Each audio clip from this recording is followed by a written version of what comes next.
Welcome to the brownstone, where logic triumphs and tempers occasionally flare. Tell us where in the world you're listening. Wolfe may never leave home, but his stories travel well. Subscribe for more mysteries with Nero Wolfe and Archie Goodwin. Every good mystery deserves good company, and a little gratitude between cases. A warm thank you to Norma, our newest patron. Your support keeps the orchids blooming and the mysteries alive. Join the circle of mystery lovers on Patreon. Link in description.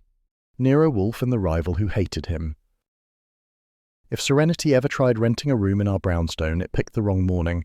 Fritz had just brought in the eggs with truffle shavings, a breakfast that deserved a moment of silence, when the phone cut through the peace like a cleaver. The ring had that special tone that means business or trouble. With us, the two usually arrive holding hands. Fritz froze mid-stride, silver tray balanced like a sacrament, and shot me a look that said I was a barbarian if I let it ring twice. I wasn't about to. The great man's temper is fragile before coffee. Brownstone of the Great Wolfe, I said, giving it my best Butler meets Wiseacre tone. Archie Goodwin presiding. A woman's voice came through, smooth and expensive, like a silk glove covering brass knuckles. Mr. Wolfe's office. This is Eleanor Voss. I must speak with him immediately. It concerns the death of Lionel Grant. I recognized the name. In the literary circles I haunt only by accident, Grant edited the Gotham Review, a magazine that printed words with the same delicacy a butcher uses on pork. His partner, Eleanor Voss, was the power behind its marble desks and cocktail columns. The lady had style, ambition, and according to gossip, a tongue sharp enough to shave ice. I said, "Condolences. We sell justice, not embalming. What's the connection?" "Mr. Wolfe was mentioned in his private notebook," she replied. Her tone dropped a degree, cool and deliberate. Under the heading, "Rival must be stopped." Now, that was a breakfast spoiler. I gave Fritz a hand signal meaning hold the eggs, cancel the mood, and covered the receiver. Wolfe had parked himself behind the desk, napkin spread like a treaty of surrender, eyes half closed over his plate. He looked like civilization with cholesterol. "Boss," I said, "you've been promoted from genius to menace. Some dead editor tagged you his mortal enemy." One eye opened. "Pfui, no one sane regards me as a rival." "She says the deceased was Lionel Grant." That got both eyes open. He studied me as if I'd sneezed Latin. "You jest." "She doesn't. Wants to see you." "I do not receive clients before 11, he said, reaching for his coffee. "Sure, but she claims your name's scribbled in his death diary under the rivals and villains section.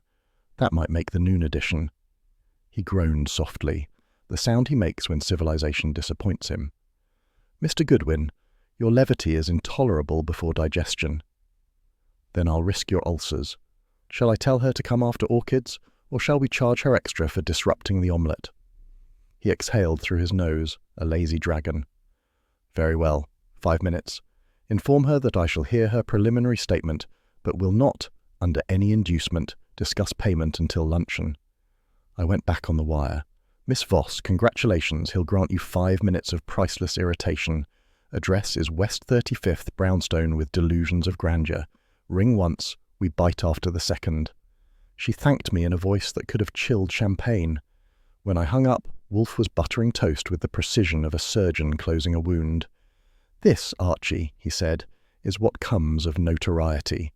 One labours years to be known for intellect, and ends by attracting hysterics."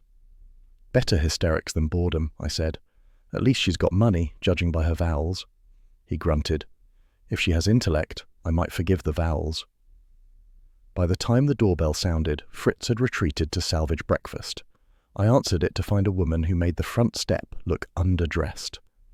Eleanor Voss was tailored in navy and nerves, with a perfume that could buy its own column in Vogue. Her eyes had the calm of someone who keeps accounts in other people's blood pressure. "I'm Eleanor Voss," she said. "I have an appointment."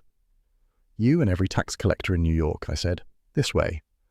Inside the office, morning light filtered through the yellow curtains, catching dust motes that pretended to be atmosphere. Wolfe didn't rise, he never does, but the tone of his "Good morning, madam" could have opened the stock exchange. She took the red chair, crossing her legs like punctuation. "I appreciate your time," she began. "This is a matter of reputation, perhaps even yours." That hooked him. He hates threats to his dignity the way saints hate blasphemy. He gestured for her to continue. Lionel Grant was found dead last night, she said. Car running in the building's garage. The police say suicide, I say murder, and in his private notebook he wrote your name under rival must be stopped. I need to know why. Wolfe's eyes narrowed until they could cut marble. Madam, I have never met Mr. Grant, nor desired to. Nevertheless, he wrote it.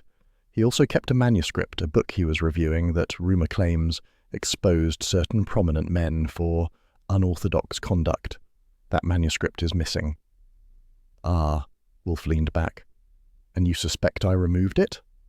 I suspect whoever killed him removed it, but your name beside the missing chapter suggests connection. Archie Goodwin, diplomat extraordinary, stepped in. Let's be clear, Miss Voss. Wolfe's idea of murder is a badly cooked quail. If Grant had enemies, they came from his own pen, not this address.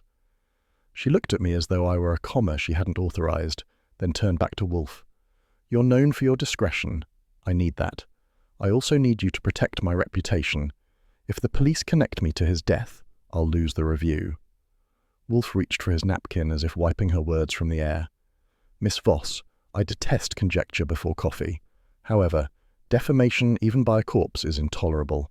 Archie, note the particulars. I swiveled to the typewriter. Client, Eleanor Voss, Editor-in-Chief, Gotham Review. Subject, death of Lionel Grant. Possible homicide, missing manuscript. My employer slandered as rival. Fee? 5,000 retainer, Wolfe said without blinking. Her mouth tightened, but she signed the checkbook with the efficiency of a woman used to expensive disasters. I took it before Wolfe could refuse on grounds of modesty, which he doesn't have. Very well, he said. You may outline any facts not already printed in that tattle rag you call a magazine. She hesitated, eyes glinting. Lionel had been reviewing a manuscript titled The Price of Letters. It alleged corruption among publishers, critics and judges, people who control what the public reads. He believed it would change the industry. Yesterday he told me he'd received threats. Then he cancelled dinner, and this morning he was dead. Who authored the manuscript? Wolfe asked. A pseudonym, Marcus Vane. No one ever met him. Convenient, I said. Ghostwriter goes ghost. She ignored me. Grant's secretary said a final draft existed in the office safe. It's empty now. Wolfe steepled his fingers. Miss Voss, I require all correspondence between you and Mr. Grant for the past month, the secretary's statement, and access to your building's garage records. That's impossible. The police? He cut her off with a hand the size of a verdict. Then our discussion is concluded. I do not chase phantoms. She stared at him, then at me, then back at the immovable bulk behind the desk. You'll drop the case because of a bureaucrat? I will drop it, he said, because I do not consent to futility. Goodwin, escort Miss Voss out. I stood but didn't move fast. Something in her expression, a mix of fury and fear, made me think she wasn't playing dramatics. Hold it, boss. The lady's got motive written all over her, but maybe she's telling the truth. If Grant wrote your name, that drags us in whether we like it or not. You'll get blamed either way. Wolfe's glare would have melted a smaller man. You are intolerably glib. Sure, I said, but I'm also right. If somebody's using your name for headlines, wouldn't you prefer the front page to get it correct? He studied me, then sighed. Your prattle, though vexing, contains sense. Miss Voss, you may deliver the documents through Mr. Goodwin. I shall review them after luncheon. Relief softened her features. Thank you, Mr. Wolfe. You won't regret it. I regret all employment, he said. This will be no exception. She rose, smoothing her gloves. One more thing. Lionel once said you'd never forgive anyone who questioned your intellect. Perhaps he misjudged. Wolfe's eyebrows lifted. Madam, few survive the privilege. When the door closed behind her, I let out a breath. Well, that was charming. I'd say she's trouble, but you already smell the ink. He tugged the bell cord. Fritz appeared, immaculate as ever. Fritz, breakfast. But, monsieur, it has cooled. Warm it, Wolfe commanded. My appetite has returned. I said, I noticed. Must be the fragrance of murder. He shot me a glare only half serious. Archie, refrain from levity until I determine whether I am slandered or merely insulted. Sure. Want me to start a file labelled Rivals Must Be Stopped? He grunted. Do so, and include yourself at the top. While he reclaimed the eggs, I typed a memo. My mind kept circling that phrase, rival, must be stopped. Either Lionel Grant had suffered from delusions of grandeur, or someone wanted Wolfe's genius tarred in print. The difference between vanity and danger is usually one corpse. We already had that. I finished the note, set it on his blotter, and said, if the lady's story holds, she'll be back with papers thicker than Fritz's gravy. He didn't look up.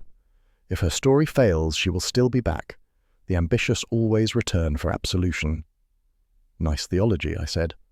Meanwhile, I'll check the noon editions, see if any reporters are quoting your new title, Rival Extraordinary, has a ring. He gave a majestic sniff. Spare me your wit, Goodwin, and fetch the Gazette.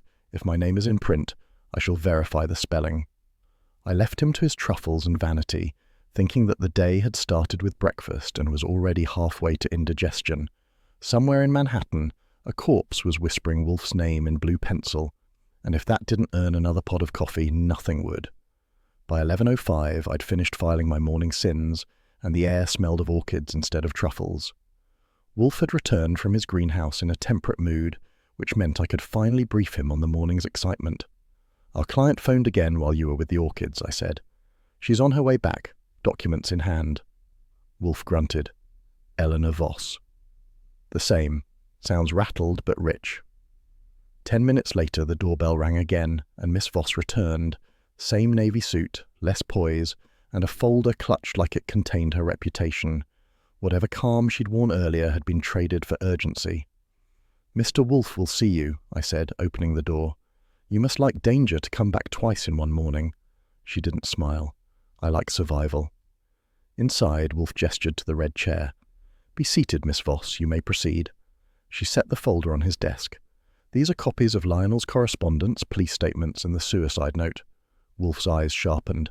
Ah, the first tangible substance of this sordid business. Mr. Goodwin, record her statement. I moved to the typewriter while she opened the folder. The police say suicide, she said. I say murder. Lionel was my former partner. I forced him out after discovering irregularities. He swore he'd ruin me. Then, last night, he was found dead in his garage. That kept the same information but moved the story forward naturally. That woke him slightly. Murder is a word employed too freely. Evidence? Lionel was my former partner at the review. I forced him out 6 months ago after discovering certain irregularities. He swore he'd ruin me. Last night he was found slumped over his desk, carbon monoxide from his own car left running below. The police are eager to close the file. She leaned forward. The pearls caught the lamplight like punctuation marks. But there's a missing manuscript. A book he'd been reviewing, The Price of Letters. Its final chapter named names. A judge, a publisher, perhaps even a detective. Archie Goodwin, world-famous listener, gave a low whistle. Wouldn't be this detective by any chance? Her gaze didn't flinch. Yours is one of the names rumoured to appear. Wolfe's eyebrows performed a slow ascent. Madam, I have enemies enough without the assistance of rumour. I have never met Mr. Grant, nor, so far as I know, wronged him. Nevertheless, he wrote about you. His secretary mentioned your name when questioned.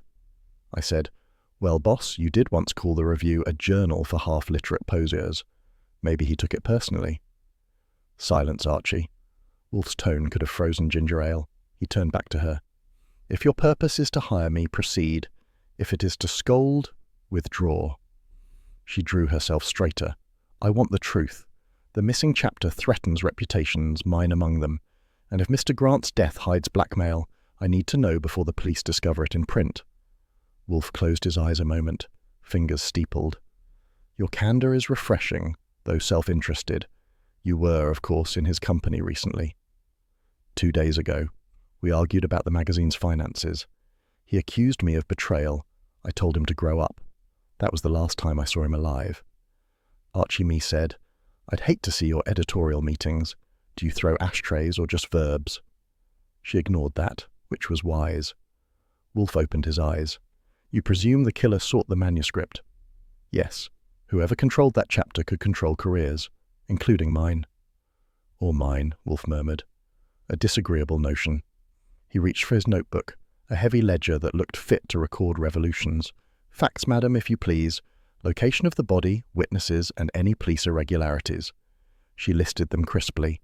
Body discovered by building watchman, car still running, office door locked from the inside. No fingerprints except Lionel's and hers. The police had found a suicide note typed on his Remington. Convenient, Wolfe said. And the note? I have a copy. She passed over a folded sheet. He read it once, twice, then handed it to me. The typing was neat except for one flaw. Every M slightly misaligned. I said, "Looks authentic enough. What's the hitch?" She answered before Wolfe could. "The secretary insists Mr. Grant's machine had no defect. The misalignment appears new." Wolfe's eyelids fluttered. "Forgery, then. Interesting." I said, "Maybe your secretary's selling chapters by the pound." Red herring or not, it earned me a glare. Wolfe tapped the desk. "Archie, note the phraseology of the letter.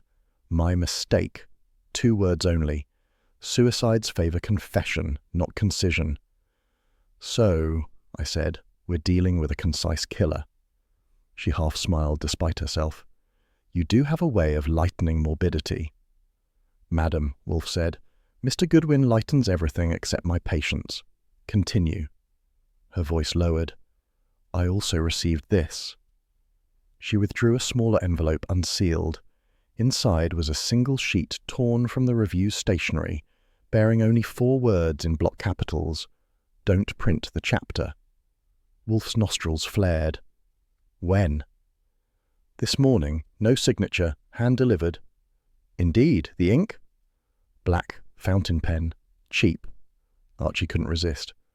"Probably from our mutual friend Anonymous, veteran of threats everywhere." Wolfe's mouth twitched. "Enough, Archie." He studied Eleanor Voss for a long moment. The office was silent except for the ticking of the wall clock and the faint hum from the street. Outside, the sun tried to break through February smog. Inside, Wolfe's brain was already chewing evidence. At last, he said, "Your motive for seeking my services is your own protection, not justice." "Is there a difference?" she asked. "For me, yes." He leaned back. "Still, I must defend my name. Mr. Goodwin, arrange to obtain copies of the police report, the secretary's statement, and any correspondence relating to the price of letters." "Right after lunch?" I asked. "After lunch," he confirmed, "before beer." She rose. "Then you'll take the case?" "I shall inquire," he said, which is Wolfe for yes on probation. "One condition, complete candor. Should you withhold a single relevant fact, our association terminates." "I understand." "Good." He rang the bell cord. Fritz appeared, silent as a Swiss conscience. "Fritz, coffee for 3, Wolfe said. Miss Voss has endured sufficient interrogation." While Fritz retreated, I pulled out a fresh notebook. "One question," I said. "If Grant hated you enough to write your name under rival must be stopped, could that mean he planned to smear you in the missing chapter?" Her eyes met mine. "Possibly. He considered himself an artist, and I was the critic who cut his lines." "Artists bruise easy," I said, "sometimes fatally." Fritz returned with the coffee tray. Wolfe poured his own, careful as chemistry. "Madam," he said, "when a man writes libel, he invites retribution. When he dies, retribution invites speculation. I shall find which arrived first." She lifted her cup with steady fingers. "You think it was personal?" "Everything is personal to someone," Wolfe said, "even punctuation." That got a flicker of amusement from her. "Then I leave my reputation in your capable hands." "Reputation," he murmured, "is a fragile construct. I prefer facts." I escorted her to the door. At the threshold she paused. "Mr. Goodwin, Mr. Wolfe is fortunate to have someone who can translate him into English." "I charge extra for subtitles," I said. She smiled faintly and was gone, leaving perfume and possibilities behind. When I returned, Wolfe was already signing her check into the ledger. "Well, boss," I said, "we're in print again. If we're lucky, they'll spell your name right." He gave a dry snort. "Spelling is less offensive than libel." I sat, swung a leg over the chair arm.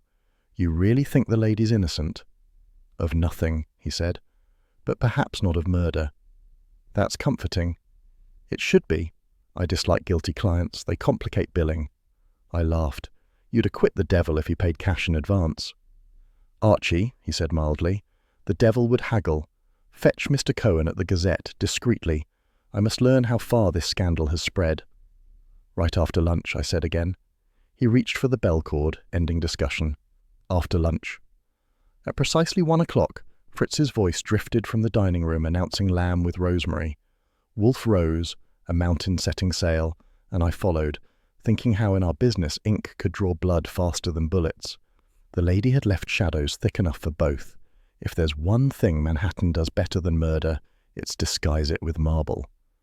The elevator of Harland Ames's penthouse opened into a lobby so white and polished you could mistake it for a conscience, until you looked closer and saw your reflection sneering back. A maid, who probably spoke in footnotes, ushered me into a room big enough for a publishing empire and cold enough to freeze one. Ames was waiting near the bar, framed by a wall of glass and a skyline trying too hard. His suit was charcoal, his tie subdued, and his drink not his first. He smiled the way editors do when they've just rejected you in print. "Goodwin, isn't it? Nero Wolfe's man." "The same," I said, taking in the place. Shelves of leather-bound vanity, modern art that looked allergic to sincerity, and a grand piano whose lid reflected the city like a dark lake. "Nice of you to see me without blue pencil in hand." He laughed once, short, brittle. "I always make time for Mr. Wolfe's emissaries, though I can't imagine why he's interested in Lionel's unfortunate end." "Because Miss Voss hired him," I said. "She seems to think unfortunate is the wrong adjective." The drink paused halfway to his lips. "Murder? My dear fellow, Lionel Grant was many things. Brilliant, impossible, suicidal, but not murdered. He got tangled in the wrong business and paid for it." "What business would that be?" He gestured vaguely toward the skyline. "Power, truth, ink. They burn if you touch them long enough. A poetic publisher, rare as punctual royalty checks." I said, "Funny, Miss Voss thinks he burned for a different reason, a missing manuscript." That hit him. His hand twitched, a drop of gin breaking free and dying on the marble. "Rumours," he said softly. "The review traffics in ideas, not conspiracies. Lionel was disoriented. He saw enemies everywhere, even me." "That a confession or a table of contents?" He gave me a dry smile. "Neither, but I warned him. There are subjects one doesn't print if one values oxygen." I let that hang, walking the room like a casual tourist. On the mantel stood a photograph, Lionel Grant shaking hands with Ames, both grinning in that way men do when they hate each other but need the picture for the press. The edge of the frame was scorched, just a kiss of flame, barely noticeable unless you've seen evidence before breakfast. "Nice photo," I said. "What happened? Office fire or symbolic gesture?" Ames's jaw flexed. "An accident. A cigarette, perhaps." Lionel smoked like self-immolation. "Yeah," I said, and ended the same way. He didn't laugh this time. "You detectives love symmetry." "Not as much as we love motive." I glanced at my watch. "Tell me about the fight." "Fight?" "Your secretary's more informative than you give her credit for. Kitty Dade says Lionel and Miss Voss had words the day before his death. Loud ones." Ames turned to the window. "I overheard fragments. He accused her of theft. She accused him of madness. She said she'd finish him in print. Writers and editors, Mr. Goodwin. Every quarrel sounds like Shakespeare until someone's dead." I took out my notebook. "So, to recap, you think Grant was suicidal, Voss threatened him, and everyone's innocent. Neat composition, but it reads like a rejected serial." He poured another drink. "You're not here for art criticism. What do you really want?" "His appointment calendar." That got a faint snort. "Typical Wolfe. He wants structure before content." "He also wants accuracy," I said, "and I want that calendar before I start improvising." Ames hesitated, then moved to a walnut desk stacked with manuscripts. He unlocked a drawer, withdrew a small ledger, and handed it over. "You'll find it incomplete. Lionel fancied secrecy fashionable." I flipped through pages filled with cramped, hasty notes, dates, names, and one or two gaps big enough to hide a scandal, a whole week missing before his death. I made a mental note. "Mind if I photostat this?" "Photostat? Good God, what century are you from?" "Whichever one still had honest murderers," I said. "Wolfe's preference." The phone on the desk rang, sharp and precise like it had rehearsed. Ames jumped. I didn't. I picked it up before he could. "Goodwin, The voice on the other end could frost an egg at 10 paces. "Report." "Speak of the devil," I said. "Wolfe, your timing's murderous. I'm at Ames's penthouse, plenty of marble, minimal cooperation." "Then apply leverage, not levity. Have you obtained Mr. Grant's appointments?" "Got them in my hand. A few pages gone missing." A pause. "Of course. Note any recurrence of the name Voss or Ames. Also, was there evidence of combustion?" "Combustion?" I looked at the photo again. "Funny you should ask. There's a picture of Grant and Ames with a singed edge.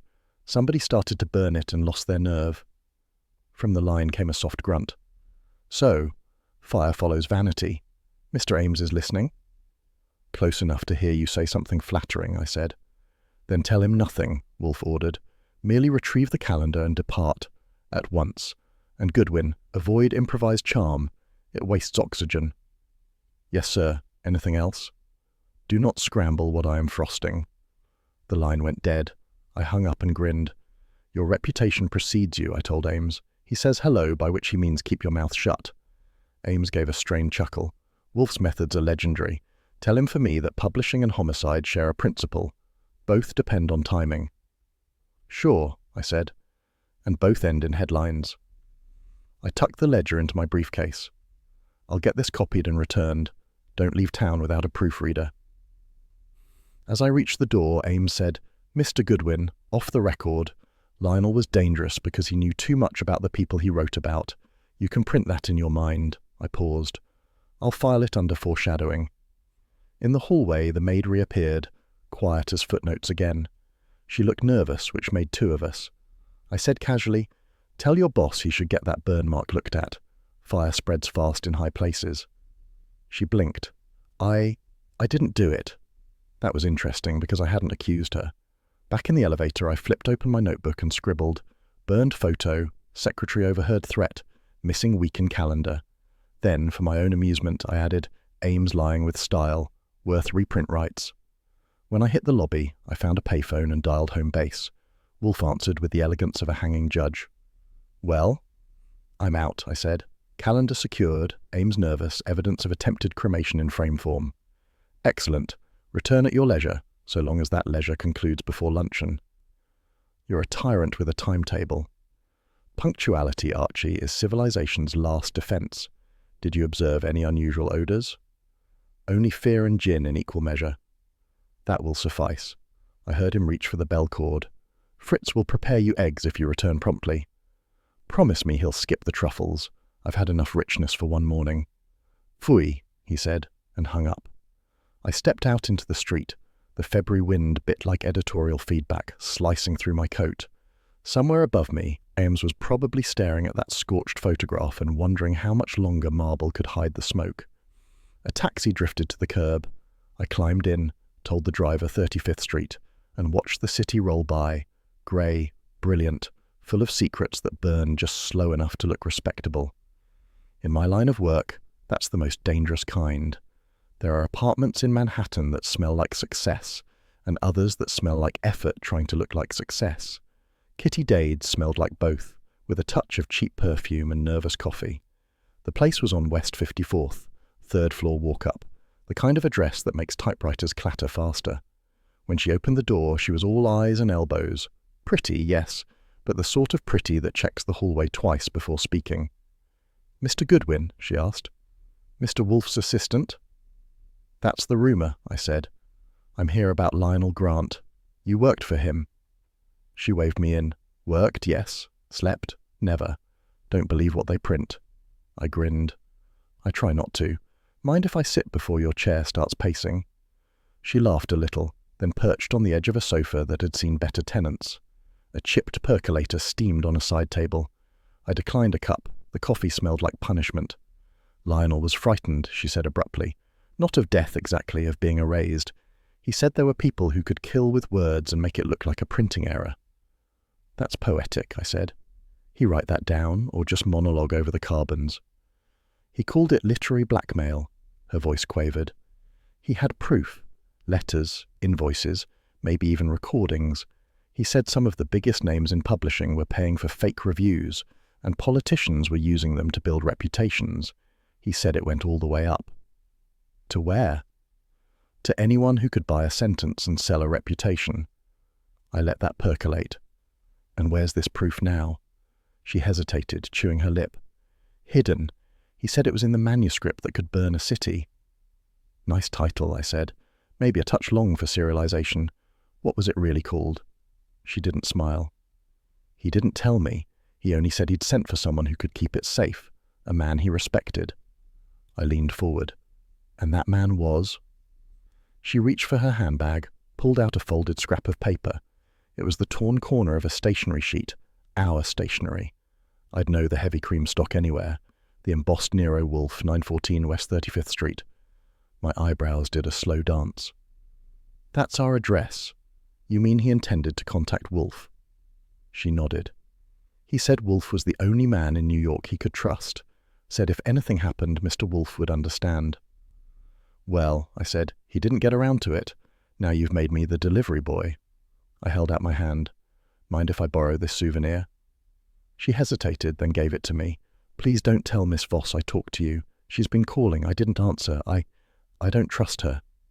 That makes two of us, I said. You think she killed him? Her fingers twisted together. I think she loved him and hated him for it. He had a way of making people feel small. But Miss Voss isn't the type to kill with her hands. She'd use ink. I pulled my hat lower. Thanks, Miss Dade. You've been very... The phone on her wall rang, sharp and fast. She jumped like it had fired a gun. Excuse me. I stopped her. Let it ring. She froze. It rang 4 times, then stopped. We both listened to the silence it left behind. Wrong number, I said. No, she whispered. That's how they call when they're watching. I looked toward the window. A streetlight blinked outside, the sound of a distant truck rumbling under it. Relax. Nobody's shooting adjectives through your blinds. If someone's watching, they'll get a great show of 2 people not confessing. That got a half smile out of her. You're funny. I'm also leaving, I said. I'll keep in touch. When I reached the hall, I heard the phone ring again. I considered turning back, but by then the door had already locked. By late morning, Serenity packed up and left. The Gazette phoned with the kind of courtesy people use right before they print libel. Goodwin, I said. Archie, Lon Cohen said, not sounding amused. You sitting down? I work for Wolfe. I sit as a survival strategy. Front page, 3rd column. Wolfe implicated in editor's death. Anonymous source says he was named in Grant's private notes. I tried to kill it. Couldn't. Swell, I said. Now I get to tell him. When I showed Wolfe the line, he read it once, read it again, and the room got 3 degrees colder. Phooey, he said. Sensation as evidence. Imbeciles. On the bright side, I said, they spelled it Nero and not neon. Archie, he said, this is not the hour for your drolleries. Call Mr. Cohen. I will dictate a repudiation. After lunch. At 2:47, I walked into the brownstone, my coat carrying the smell of rain and unease. Wolfe was in the office, his bulk perfectly centered behind the desk, reading the Gazette with the disapproval of a man who'd invented punctuation and watched it abused. You're back before dinner, he said without looking up. That implies either efficiency or futility. I'm efficient, I said, but the world's working overtime on futility. I dropped the torn stationery on his blotter. Found in the apartment of Kitty Dade, Lionel's secretary. She says Lionel planned to contact you. Seems he had a manuscript that could burn a city. That got his attention. The paper rustled as he laid it aside. Burn a city, he repeated. Hyperbole, or prophecy. She says it's proof of blackmail in publishing, fake reviews, political bribery. Grant had it, hid it, and now he's dead. Eleanor Voss might know where it is. Wolfe tapped the stationery with a thick finger. This, of course, places me in a delicate position. If Grant intended to involve me, whoever killed him might assume collaboration. I may be regarded as a participant, or, worse, as a repository. Meaning someone could be framing you, I said. He gave a small grunt. I am always famous enough to be inconvenient. That's what I figured, I said. If anyone wants to bury the manuscript, dropping it in your lap would be efficient. You'd guard it, refuse comment, and the scandal would die from malnutrition. He nodded slowly. Indeed, a stratagem worthy of cunning and cowardice combined. I sat on the arm of the red chair. So, you're famous enough to be framed. I repeat, he said mildly, I am always famous enough to be inconvenient. Comforting thought, I said. Makes me want to start a scrapbook. Archie Goodwin, assistant to the inconvenient. He ignored that. Miss Dade, describe her. Nervous, talkative, sincere enough to fool a lie detector. But she's scared, claims Eleanor's dangerous. Oh, and she got 2 anonymous phone calls while I was there. Both hung up after 4 rings. 4, he murmured. A signal, possibly to indicate surveillance, possibly coincidence. I detest ambiguity. Welcome to my job description, I said. You think someone's tailing her? Perhaps, or warning her to silence. Did she provide corroboration of these allegations of literary blackmail? Only Grant's words. Said he had invoices and letters, maybe recordings. He'd been compiling evidence. He leaned back, frowning. The printed word as weapon, efficient, devastating. I once described gossip as verbal leprosy. This would be its industrial form. That's poetic, I said. Want me to run it in the next issue? Phooey. He reached for the bell cord. Fritz appeared, immaculate as a moral. Beer, Wolfe ordered. The chilled glass. Yes, sir. When Fritz left, Wolfe picked up the torn corner again. If Mr. Grant intended to consult me, I must deduce his motive. Either he wished protection for his evidence, or he sought to implicate me in its custody. The first is defensible, the second intolerable. Want me to check with Ames again, I asked. See if the manuscripts crossed his desk? No, not yet. Let them stew in uncertainty while I digest information. He looked at the wall clock. At 4, orchids. Until then, dictate your notes. Concise, chronological, and devoid of speculation. I sat at the typewriter and began hammering. Subject, Lionel Grant investigation. Interview with Catherine Dade, secretary. Wolfe listened, nodding occasionally like a judge approving syntax. When I finished, Fritz entered with the beer. Wolfe took a sip and sighed as though justice had been temporarily restored to the universe. Archie, he said, I suspect we have been invited to play a part in a drama written by cowards and critics. Both are insufferable. Then it's a 2-act tragedy, I said, with you as the unwilling lead. He half smiled. And you as the chorus, ever irreverent.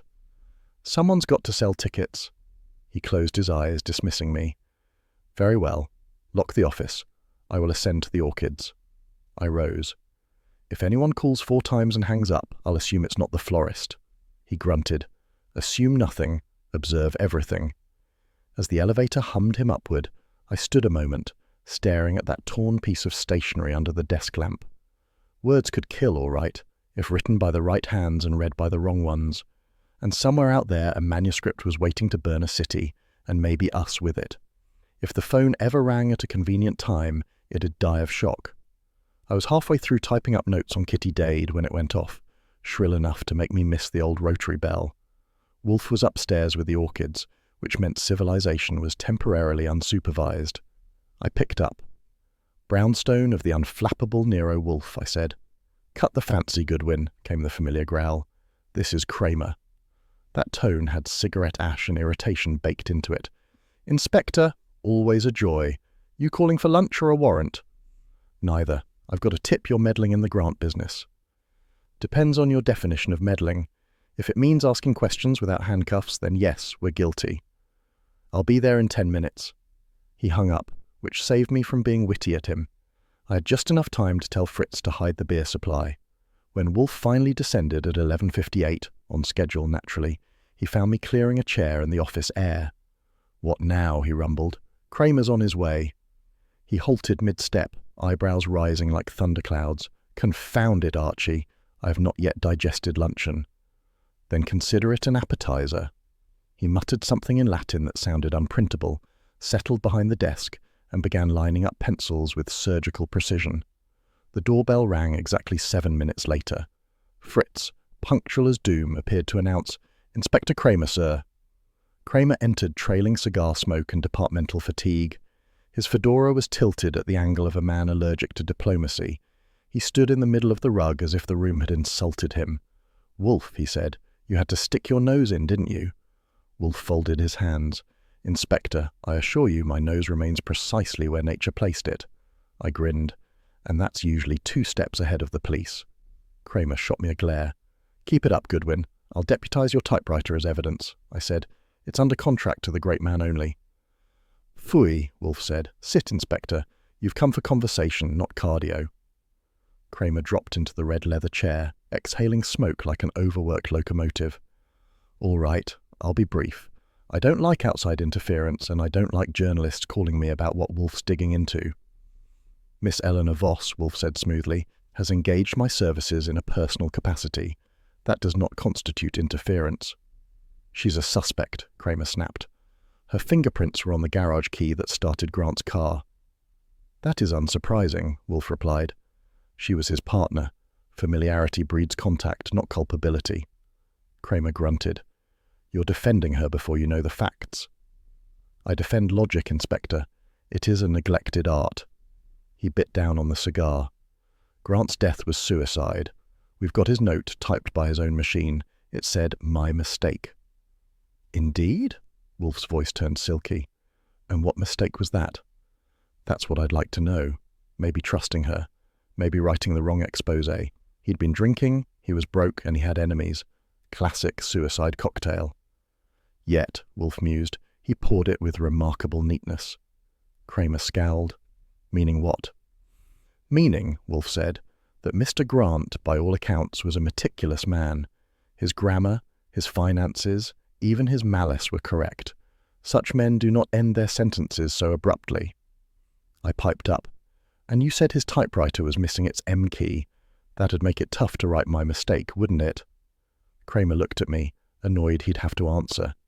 We noticed that.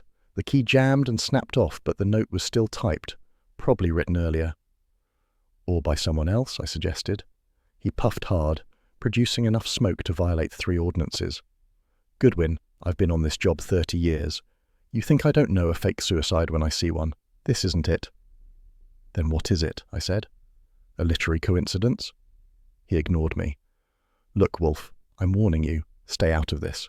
You start stirring up talk about missing chapters and blackmail, and you'll blow our chance at a clean rap. Wolfe's lids drooped. I am not obliged to protect the police from embarrassment. Kramer's face darkened, but he didn't shout. Credit to him. He just sat back and muttered, Every time we cross paths, I lose a weekend. That is not my concern, Wolfe said, nor is your press schedule. The woman has a right to counsel, and I shall honour my retainer. Kramer exhaled, half smoke, half surrender.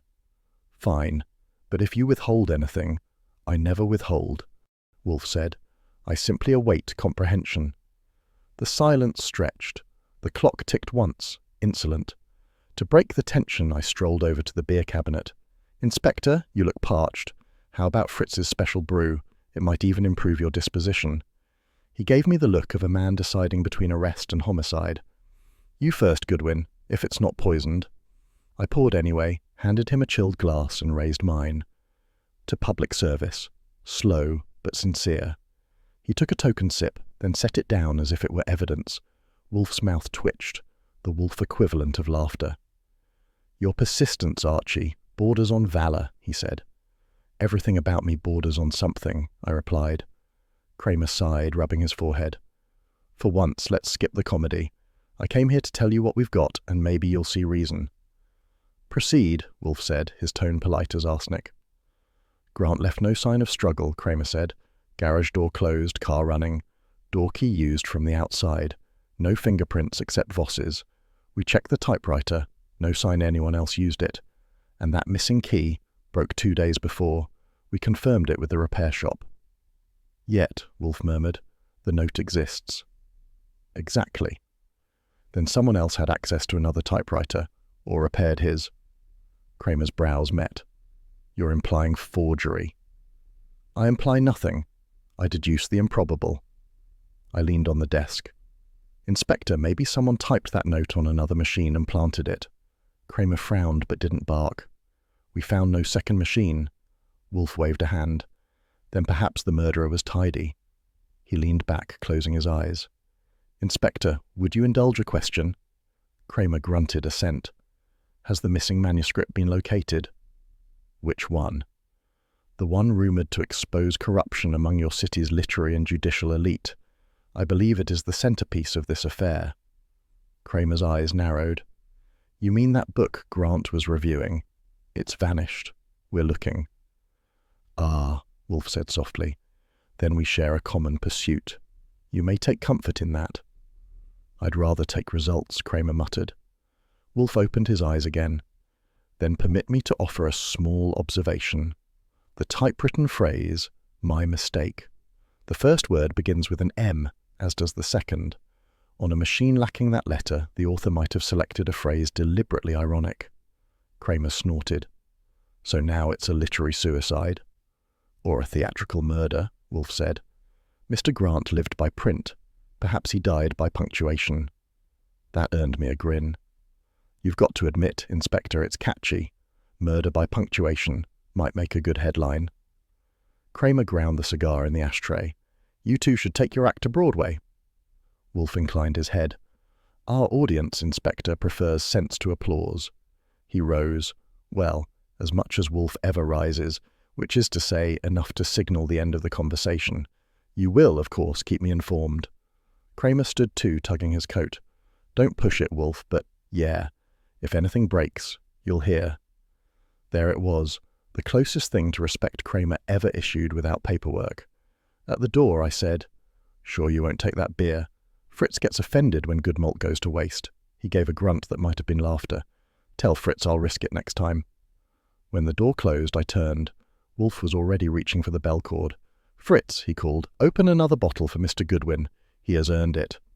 Why, thank you, Nero, I said. I'll drink to my valour. He gave me a look over the rim of his glass. Drink, Archie, but restrain triumph. The inspector may be wrong, but not idle. Meaning? Meaning, he said, that somewhere behind his cigar smoke lies a fact I have yet to smell. He sipped contemplative. Pfui. Truth, as ever, hides beneath appearances. I raised my glass. Then here's to appearances. May they keep hiding until rent's due. He ignored me and closed his eyes. The office settled into its usual peace, broken only by the faint tick of the clock and the curl of cigar smoke lingering in the air like a question nobody wanted to answer. I sat back. Spell that again, Lon. I'd hate to misquote your obituary. He sighed. You know how it goes. Anonymous tipster, inside sources, all the trimmings. Says Wolfe had motive, connection, and a private feud with Lionel Grant. They even quote a close associate, calling him arrogant enough to challenge Grant publicly. I assume that was me, I said, and for the record, I only called him imperious. Lon chuckled. I tried to kill the story, but the city desk smelled blood. You'll want to read it before Wolfe does, unless you're suicidal. Thanks for the warning, Lon. If you don't hear from me in an hour, send flowers. By the time I folded the paper under my arm and headed into the office, Wolfe was already there, reading with the concentrated malice of a man about to revoke civilization. The Gazette lay open on his desk, like a corpse with its throat cut. I see you've seen it, I said. He didn't answer. His eyes were narrow, dark, and dangerous. When Wolfe goes silent, the temperature drops 3 degrees. After a moment he spoke, voice level but sharp enough to slice headlines in half. Archie, explain how my name came to adorn this carnival of idiocy. Lon says anonymous tip, probably from someone who enjoys libel with breakfast. Pfui, he jabbed a finger at the print. Private quarrel with the deceased. Financial motive connected to an unpublished manuscript. Implicated. The last word was delivered with such venom it could have curdled Fritz's cream. Take it easy, I said. You've been misquoted before. Remember when they called you notoriously sociable? His glare could have melted marble. Clients will withdraw, police will intrude, and you do not jest when my reputation is assassinated. Before I could respond, the phone rang again. I grabbed it, grateful for the distraction. Archie Goodwin. Saul Pantzer, said the calm, unflappable voice of competence. I've got something. Make my day brighter, Saul. I traced that valet Grant used. Ralph Tierney.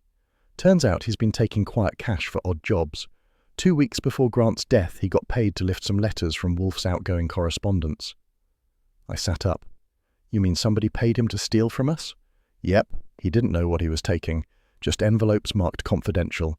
Claimed a man named Ames arranged it. Harland Ames? That's the one. I've got proof. Tierney signed IOU in Ames's hand. That did it. I covered the receiver. Boss, brace yourself. Saul says your pen pal Ames hired a valet to swipe your mail. Wolfe's face went from thundercloud to full hurricane. My correspondence? Pfui! The man shall learn what audacity costs. I spoke back into the line. Good work, Saul. Stay close to Tierney, and if Ames sneezes, I want the tissue. Got it. I hung up and leaned back. So, to recap, the press thinks you're a murderer, a publisher's bribing servants, and someone selling your good name wholesale. Wolfe inhaled slowly.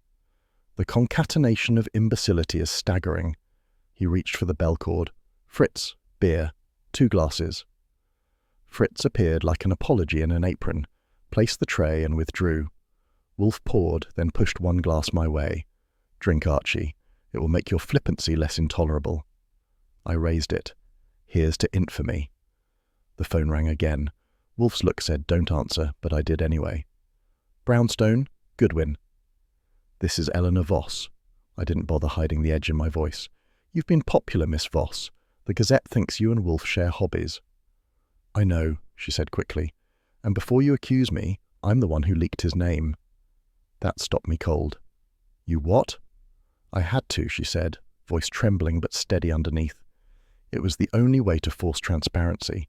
The police were burying evidence. If Wolfe's name came out, they'd have to investigate properly. Lady, I said, you just redefined insanity. I'm coming over, she said. He deserves to hear it from me. Bring a shield, I hung up. Boss, you might want to cancel lunch. The client's bringing fireworks, he groaned. Must I endure her presence again? Afraid so. 10 minutes later, she was standing in front of his desk, pale but defiant. The perfume was still roses, but the confidence had wilted. I won't insult you with excuses, she began. The story needed pressure. The authorities ignored Lionel's murder. Now they can't. Wolfe's eyes closed briefly, a man reciting an inner eulogy for logic. Madam, you have the mind of a pamphleteer and the discretion of a fishwife. She flinched. You think I wanted this? They were already whispering your name. This way, at least, it's out in the open. Ah, he said softly, and the open is preferable to the truth. Her chin lifted. I did it for justice. Justice? He slammed a hand on the desk, a rare burst of thunder. You have defamed me in pursuit of publicity. I said, for what it's worth, the Gazette prints retractions in fine print. You'll need a magnifying glass and a priest. She shot me a look that could have wilted orchids. You think this is amusing? I think, I said, you've just earned yourself a permanent subscription to Wolfe's contempt, and those renew automatically. She turned back to Wolfe. You can fire me if you like, but at least you'll still be alive to do it. I will consider that, he said icily. In the meantime, you will provide me with every communication between yourself and the press regarding this affair. Every word. I've already done enough damage, she said quietly, but I'll try. Do not try, Wolfe said. Obey. She went out without another word. The door clicked shut like punctuation on a bad sentence. I waited a beat.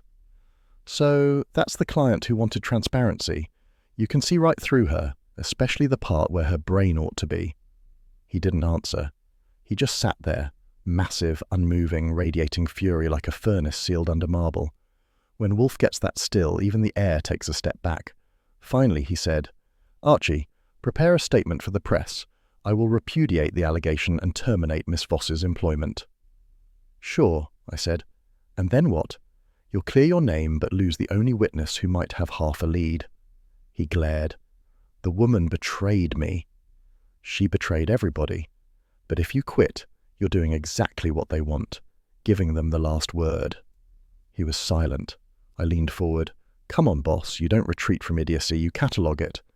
That did it. His mouth twitched, the faintest ghost of amusement. Your rhetoric, though vulgar, is persuasive. That's my job, vulgar persuasion. Before he could retort, the phone buzzed again. I answered, and Saul's voice came through, taut and low. Archie, you'd better tell Wolfe we just hit something big. Locker at Grand Central, Tierney kept a key. Inside was a carbon copy of that missing chapter. Complete? I asked. Not quite. Pages 2 through 6 are gone, but what's there mentions bribery in the publishing business, and a dead critic from 2 years ago, officially ruled accidental. I whistled. You delivering it?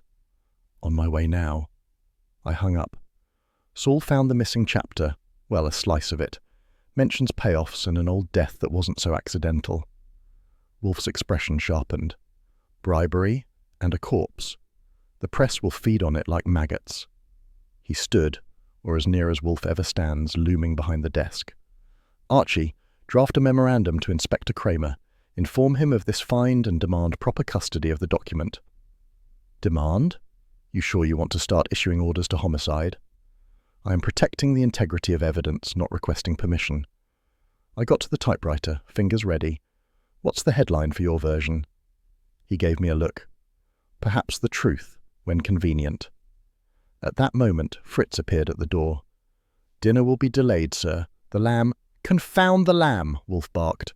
The world conspires to ruin my digestion. Fritz retreated with the wounded dignity of a man whose cuisine had been mistaken for treason. Wolfe sighed and lowered himself back into the chair. Archie, it appears I'm again the victim of human incompetence masquerading as fate. Look at the bright side, I said. At least no one's accused you of humility yet. He grunted, reaching for the beer. Phooey, prepare my dictation, and remind me tomorrow to instruct Mr. Cohen on the spelling of implicated. Sure, I said, pulling a fresh sheet into the machine. You want me to spell it for him phonetically or just underline the insult? He gave me the faintest nod. Do both. And as the keys started clicking, I thought that if betrayal had a soundtrack, it would sound a lot like typewriter hammers hitting paper, loud, relentless, and impossible to unhear. It was one of those mornings when the air in Wolfe's office felt thick enough to spread on toast. The brownstone was unusually silent. No phone calls, no visitors, not even Fritz humming from the kitchen. Wolfe had just finished his beer, a post-lunch ritual, perfectly timed to the minute, when the Serenity committed suicide. The phone rang. I picked up. Nero Wolfe's office, Archie Goodwin interpreting. Archie, came Lon Cohen's voice, tight this time, no trace of humour. You'd better sit down. I'm already seated. That's how I survive working here. It's Kitty Dade. She's dead. That made me blink. How? Cyanide, Lon said grimly. In a gin glass. Police say suicide. There's a note typed, same missing M key as Lionel's. Thought you'd want it first-hand before it hits the street. I swallowed. Lon, if you ever take up poetry, remind me to burn your pen. He exhaled. Sorry, Archie. Thought you should know.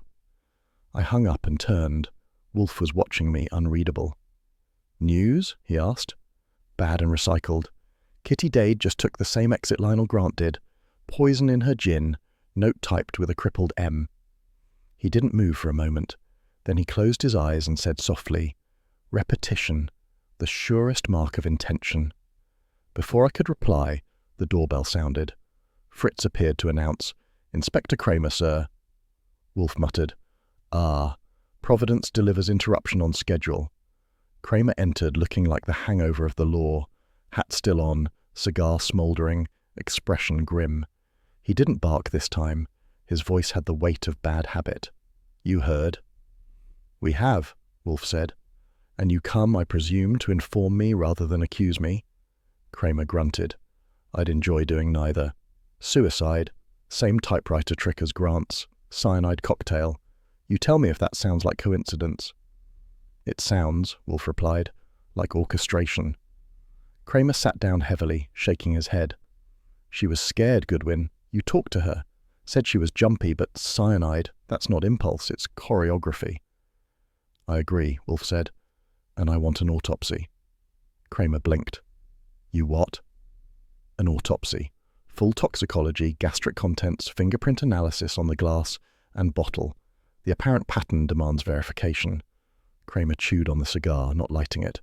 You're not giving orders, Wolfe. No, Wolfe said. I am demanding competence. I couldn't help it. When Wolfe and Kramer start agreeing, someone's due a burial. Kramer gave me a look that said he'd prefer it be mine, but he didn't argue. All right, we'll do it. But if it turns out to be suicide, I'll have your hide for wasting state money. You may have it, Wolfe said, if I have the truth. Kramer stood, slower than usual, like a man lugging two cases at once, the physical and the moral. For once I hope you're wrong. I'm tired of tidy corpses. When he left, the silence was heavier than before. Wolfe leaned back and closed his eyes. Archie, chronology. I rolled my chair to the desk, pulled my notebook and began dictating.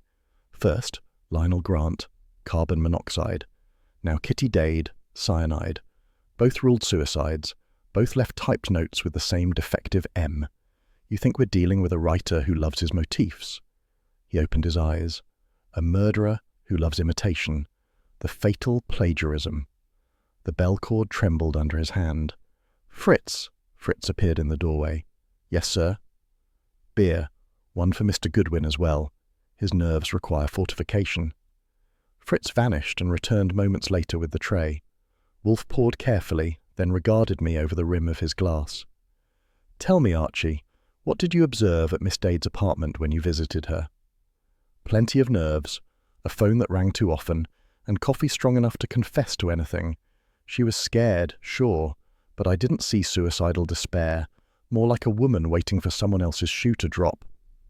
Then someone expedited it, he murmured. The note, Archie. Its typeface matches Grant's. That machine must have changed hands. I frowned. Ames? Possible. Or Miss Voss. At that, Fritz, who was still tidying the tray, hesitated. Excuse me, sir, he said cautiously. May I mention something? Wolfe looked up. You may. Fritz smoothed his apron. This morning I overheard Mr. Goodwin say the poor woman died from poisoned gin.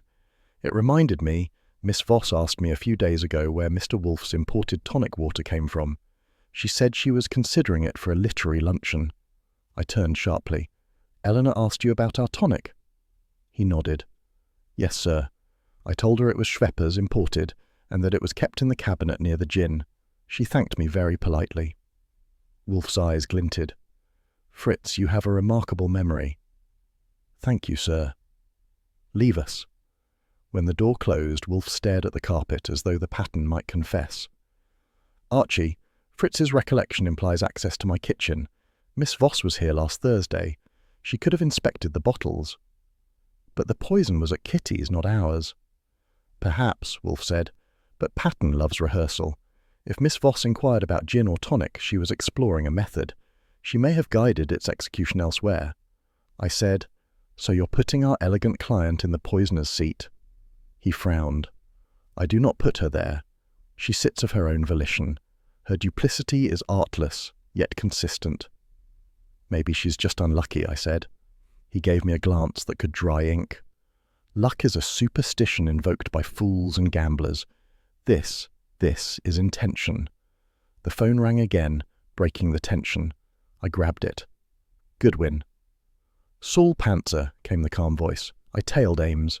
He met a man near the Lexington Library, gave him an envelope, looked green and heavy. My guess, cash payoff. Nice timing, I said. You're earning your keep today. Thought you'd want to know. Oh, and one more thing. Kramer's boys are all over Kitty's place. I overheard Stebbins say they found 2 glasses on the table. Only one had cyanide.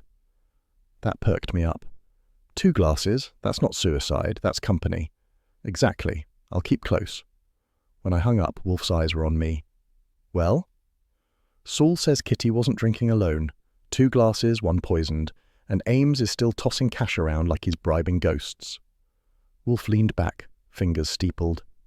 Then the pattern extends. 2 suicides, each prefaced by publication, each accompanied by forgery, each involving gin. Whoever orchestrates this believes imitation is invisibility. Too bad for them, I said. You never did like clichés. He grunted approval. Prepare a memorandum for Inspector Kramer. He must hold the body until I examine the coroner's report. Sure. You think he'll take orders again? I think, Wolfe said dryly, that he will if he wishes to avoid ridicule. I sat at the typewriter, fingers flying. Memo to Inspector Kramer. Miss Catherine Dade, cyanide ingestion, apparent copy of Grant's death, strongly suggests homicide disguised as repetition. Request preservation of evidence for private consultation. I pulled the sheet free. Want me to autograph it? Your signature is sufficiently legible, he said. Deliver it in person after dinner. Dinner? After this? He glared. My schedule yields to no murder. 8 o'clock. Sure, I said. Nothing says composure like lamb and cyanide. He ignored that. "Archie, call Saul. Have him retrieve samples from the gin bottle before the police discard it." I reached for the phone again. "Right away. Anything else, Captain?" "Yes," he said, eyes narrowing. "Arrange for Miss Voss to be here tomorrow at 11. She and I must discuss the moral hazards of imitation." "That'll be fun," I said. "You'll lecture, she'll lie, and I'll hold the phone for Kramer's next explosion." He gave me a glance equal parts reproach and amusement. "Archie, your levity borders on impudence." "It keeps me sane." Fritz reappeared at the doorway. "Dinner is nearly ready, sir. Would you prefer to eat in the dining room?" "Yes," Wolfe said. "We have supped enough on death for one day." As he rose, slow, deliberate, dignified, I thought how strange it was to see the great man genuinely unsettled. Wolfe didn't fear scandal or insult, but murder imitating itself. That bothered him. It was too neat, too theatrical, too literary. He paused by the door. "Archie?" "Yeah?" "When men begin repeating their sins," he said softly, "it ceases to be folly. It becomes design." He left me there with the beer, the typewriter, and the uneasy suspicion that whoever was writing this story wasn't done revising yet. If there's one thing that can ruin a decent evening, it's watching Wolfe enjoy himself. Most men smile when they're pleased. Wolfe preens. It starts with a lift of the brow, then the corners of his mouth twitch like they're testing the air. And finally, he purrs, if a 280-pound genius can purr. The reason for the miracle that night was a stack of smudged papers, one sheet of carbon that looked like it had survived a small war, and Saul Panzer sitting in my client chair wearing the same calm expression he probably used while tailing saboteurs in the blackout. "I'll say this much," I told Saul, flipping through the pile. "Grant's typing habits were worse than mine, and that's saying something. If this is literature, I'll take comic strips." Saul shrugged. "I didn't bring it for the prose, Archie. Wolfe said he wanted the texture." At his desk, Wolfe leaned forward, an event equal in rarity to a lunar eclipse, and held the carbon up to the lamplight. His fingers were precise, reverent, like a priest turning scripture. "Observe, Archie, even the crudest typewriter leaves its confession." I said, "Sure, but if you expect me to read divine truth off that blot, I'll need stronger lighting and a less sinful paperweight." "Pfui," he murmured, eyes narrowing. "The carbon is overwrought but not opaque. Note the faint underlayer, typed and then replaced. Saul, your care in retrieving it from that locker was not wasted." Saul nodded modestly. "Didn't look like much, just an old folder, but the bottom sheet caught the light different." "It always does," Wolfe said. "Print, like crime, cannot help revealing what it conceals." That was his version of poetic. I've heard less philosophy at funerals. He laid the sheet flat and adjusted the lamp. "The overwritten lines form a texture inconsistent with mere reuse. Archie, the magnifier." I fetched it from the drawer. Wolfe bent over the sheet until the lamp haloed his head like a stained glass saint's. His lips moved slightly as he traced a finger along the carbon surface. "Ha, coded initials." I leaned over his shoulder. "Looks more like alphabet soup." "Nonetheless," he said, "the pattern resolves. 4 entries, each recurring throughout the overwritten margins: LG, EV, HA, and RT. "Lionel Grant, Eleanor Voss, Harland Ames, and Ralph Tierney," I said, "the Gotham Review Quartet. So the late Mr. Grant was writing about his own merry band." Indeed. A confession in cipher, preserved by carelessness. A man may destroy his draft, but forget the shadow it leaves. Saul tapped his hat brim. "You think those initials were part of the book he was editing?" Wolfe smiled faintly, the kind of smile that could curdle ambition.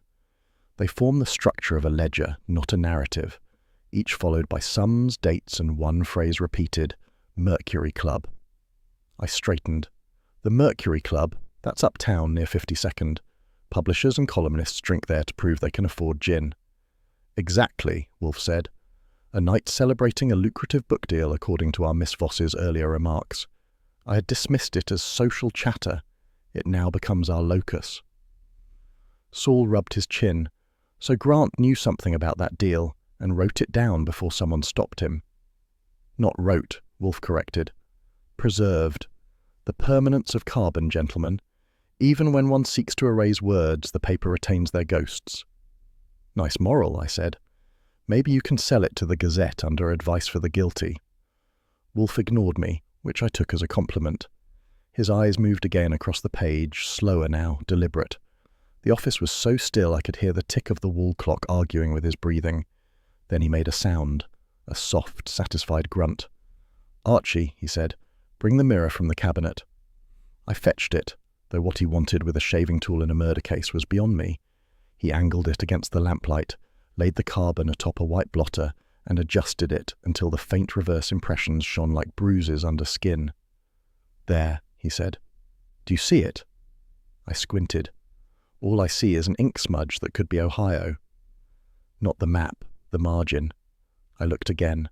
Sure enough, faintly reversed, another name shimmered in ghost letters beneath the others. K.D., I read slowly. Kitty Dade. Saul gave a low whistle. "She's part of this too," I said. "Or somebody wanted us to think so. That carbon's a regular séance." Wolfe set the sheet down, folded his hands and leaned back, his eyes half closed, the look he gets right before the earth tilts in his favour. The symmetry is exquisite. 2 deaths staged as suicide, both writers, both tied to a single text, and now a posthumous signature. "Yeah," I said. "Kitty's ghost signs off after the fact. That's either irony or evidence." "Both," Wolfe said. The murderer believed in the cleansing power of narrative. Rewrite, disguise, destroy. Yet the page, like truth, resists deletion. Saul stood.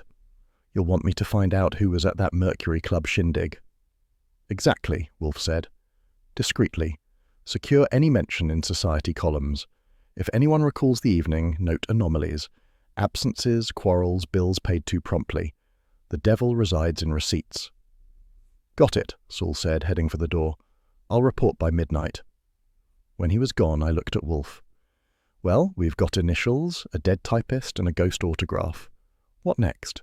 Summon the typewriter?" He sighed. "Your levity grows tedious, Archie. We proceed by inference. The initials are those of the principal conspirators. The Mercury Club, their confessional. The carbon, their ruin." I sat down, stretching my legs. "Meaning?" He opened his eyes. "Meaning that Mr. Grant's manuscript, supposedly an exposé, was instead an extortion draft. He gathered evidence, perhaps fabricated it, to barter for influence. His associates, Miss Voss, Ames, and Tierney, became both his allies and his doom." I whistled. "And Kitty?" "She typed the drafts. The mere act made her dangerous." I said. "Then she wasn't killed for what she said. She was killed for what she saw." He nodded once. "Precisely." There was a pause. Fritz's footsteps echoed faintly from the hall, then a discreet knock. "Dinner, sir," he announced, his voice cautious, as though one wrong word might unbalance the universe. "Later," Wolfe said. "This meal must wait upon comprehension." Fritz looked mildly wounded, but withdrew, closing the door with the grace of a man who'd resigned himself to genius-induced hunger. "Poor Fritz," I said. "You just starved the help." "Archie," Wolfe said, "fetch the note cards." I obliged, pulling the box from the shelf. He began writing in his precise, blocky hand, murmuring as he went. "Grant, suicide staged. Dade, suicide repeated. Ames, financier. Voss, manipulator. Tierney, thief. Common element, manuscript. Motif, Mercury Club." He handed me the first card. "File it under C for corruption." "Yes, sir, and under B for boredom if you start alphabetizing morals." He ignored that, sipping his beer instead. "Archie, do you recall Miss Voss's phrasing when she justified her betrayal to the press?" "Something about forcing transparency." "Indeed. Transparency, the illusion of clarity. Yet she surrounds herself with opacity, secrets, false motives, duplicity. It is poetic hypocrisy." "Which makes her guilty." "Which makes her literary," he said dryly. "But yes, guilt of complicity at least. Whether of murder remains to be proved." He took another sip, then closed his eyes briefly. "The permanence of print," he murmured. "Even the falsified leaves its trace." I said, "You sound almost sentimental." He opened one eye. "Nonsense. Sentiment is for editors." I grinned. "Then I'll be the sentimental one. Poor Kitty Dade probably thought typewriters were safer than men." She was mistaken, Wolfe said quietly. Both leave indelible impressions. The clock chimed 8. I stretched, yawned, and looked toward the door. Mind if I eat Fritz's lamb before it files for emancipation? Go, Wolfe said, waving me off. I shall join you when digestion seems feasible. Try not to fall in love with the carbon while I'm gone. He gave a short, irritated snort. Archie, even my indulgences have dignity. I left him there under the lamp's glow, the carbon sheet still glinting faintly on his desk like a mirror that remembered too much. Somewhere in those smudged lines, a killer's signature waited for him to read it, and knowing Wolfe, he'd wring a confession out of the paper before sunrise. The Mercury Club was the kind of place that believed in dim lighting and brighter lies. You could smell its clientele before you saw them: ink, bourbon, and ambition with a hint of old paperbacks. I pushed through the revolving door into a room where reputations came to be revived or quietly embalmed. A jazz trio limped through body and soul, and the smoke had settled so thick over the bar you could have sliced it into chapters. The bartender was polishing a glass that didn't need it, which was the standard Manhattan ritual for deciding how much a man might tip before he talked.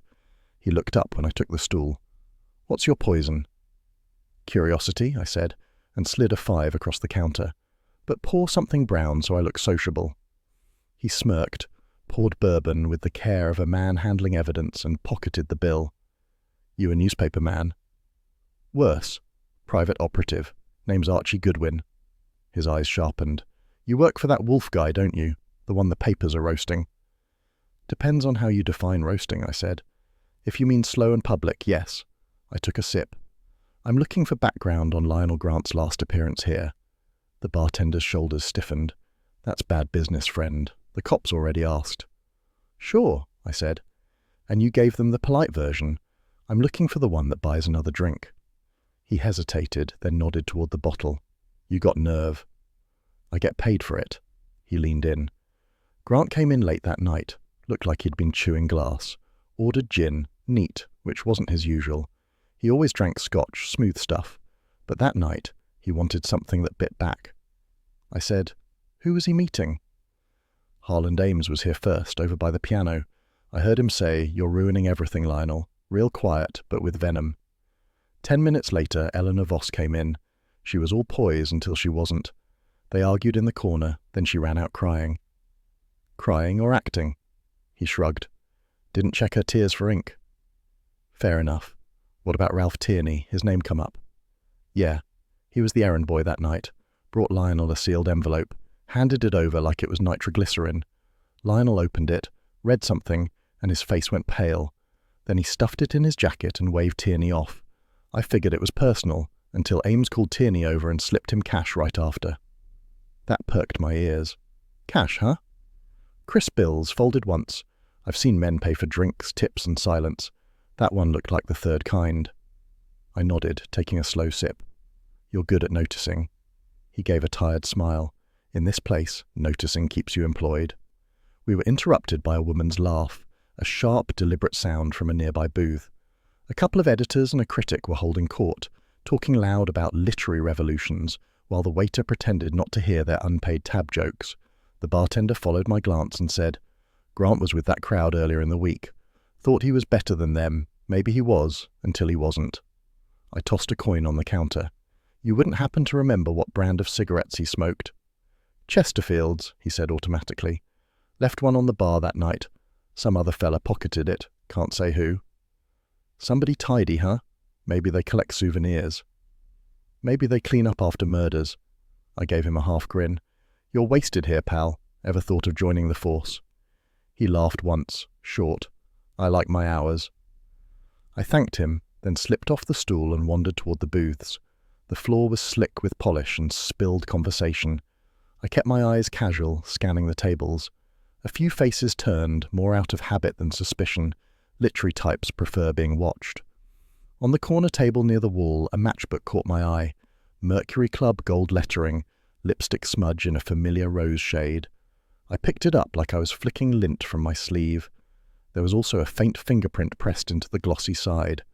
I pocketed it before anyone could grow curious. I was halfway to the door when the pianist called, "You taking requests, mister?" "Not unless you've got one titled, 'Who Killed Ambition?'" He laughed, hit a wrong chord, and went back to pretending not to listen. Outside, the night had the kind of cold that made streetlights look lonely. I found a payphone under the awning and dialed home base. Wolfe answered on the third ring, which for him meant he'd been sitting by it, pretending not to wait. "Report," he said. "The Mercury Club delivers, boss. Lionel had himself a farewell party, Ames chewing him out, Eleanor weeping, Tierney playing courier. I got a matchbook with her lipstick and what looks like Lionel's print on it." "Describe it." "Gold cover, club logo, half smear of lipstick on the edge, and one neat fingerprint, right thumb by the spacing. I'll have Kramer confirm it later." There was a pause, the kind that means Wolfe's brain just started rearranging the furniture inside. "Remarkable, and yet predictable." "Yeah? You've got a funny definition of remarkable." "Do not provoke me with banality. The scene you describe corroborates our pattern. Confrontation, transfer, retribution. The envelope Tierney delivered likely contained a copy of the incriminating chapter, or a demand to suppress it. Ames's payment was either gratitude or guilt." "Take your pick," I said. In that crowd, guilt and gratitude used the same currency. He grunted, which for Wolfe counts as applause. "The lipstick, Archie. Does its hue correspond to Miss Voss's usual preference?" "It does. Rose shade like the woman herself, faintly sweet, slightly poisonous." "Phooey, you wax sentimental." "It's the lighting," I said. "All that jazz gets in a man's bloodstream." He ignored that. Miss Voss's lipstick on a matchbook at the scene of Grant's last confrontation, a fingerprint belonging to the deceased, a payment from Ames to Tierney. This club was not merely a venue, it was a stage. I'd say more a barroom brawl with better dialogue. "I'm not interested in your aesthetic judgment. You will return at once. Bring the matchbook sealed in wax paper." "Anything else, Captain?" "Yes. Inform Saul that the Mercury Club's guest ledger must be procured. Use discretion. We must know who toasted corruption that night." "Understood," I said. "You sure you don't want to come down here and see the sights? There's a waiter who could use your sense of justice." He exhaled, a low rumble through the receiver. "Archie, you are aware of my limitations." "I'm also aware you enjoy hearing me risk pneumonia for clues." "Nonsense," he said. "I merely enjoy efficiency through delegation." "Sure," I said, "and I'm Santa Claus." There was a brief silence, then his voice softened just enough to let in the human underneath. "Do take care, Archie. The kind of men who drink at that club believe immortality is for sale." "Yeah," I said, "but you do write the best condolences, boss." He hung up. I walked toward Times Square, the wind flipping my coat lapels like the city was trying to read me. Somewhere above the neon and the noise, a jazz note lingered. Lonely, perfect, unresolved. Back at the brownstone later that night, Wolfe was at his desk, the carbon sheet from before lying open beside a new card marked Mercury Club. He barely looked up as I entered. "Ah, the pilgrim returns," he said. "You have the artifact?" I handed him the matchbook, neatly wrapped. Lipstick, print, and a night's worth of corruption. He inspected it like a jeweller. Miss Voss leaves her signature too often. A woman of impulse, not calculation, yet calculation surrounds her. I said, "Ames, Tierney, Voss, the whole review gang." They were there. Only one left out is Kitty, and she's conveniently dead. "She was omitted," Wolfe said, "because she was indispensable. The typist, the recorder, the one who knew every false word and saw every genuine lie." He turned the matchbook over and smiled faintly, that cat with the cream expression I'd seen before. "Print, Archie, ink, lipstick, carbon, all marks left behind by ambition. These people have tried to edit truth and failed." "Not surprising," I said. "Even my typing can't make lies look permanent." He regarded me over the rim of his glass. "Ambition, Mr. Goodwin, is the most addictive poison of all. They compete for immortality and find only obituary columns." "Yeah," I said. "You do write the best condolences." He reached for the bell cord. "Fritz, beer for Mr. Goodwin. He will need fortification for tomorrow." I sat down, loosened my tie, and took the glass when it came. "You think tomorrow's going to bring us immortality or another obituary?" "Both," he said, eyes on the matchbook. "One leads to the other." He leaned back, closing his eyes as the lamplight burned across the table. Outside, Manhattan kept buzzing like a bad conscience. Inside, the office smelled faintly of ink, smoke, an impending revelation, the natural perfume of our trade. By the next evening, the brownstone was set for something larger than dinner, a reckoning. Wolfe had given Fritz instructions that would have made a stage manager sweat, and I had a hunch this wasn't just another client conference. It was rehearsal for a verdict. If you've never seen Wolfe in full tribunal mode, imagine a Supreme Court judge, a lion, and a thundercloud sharing one chair.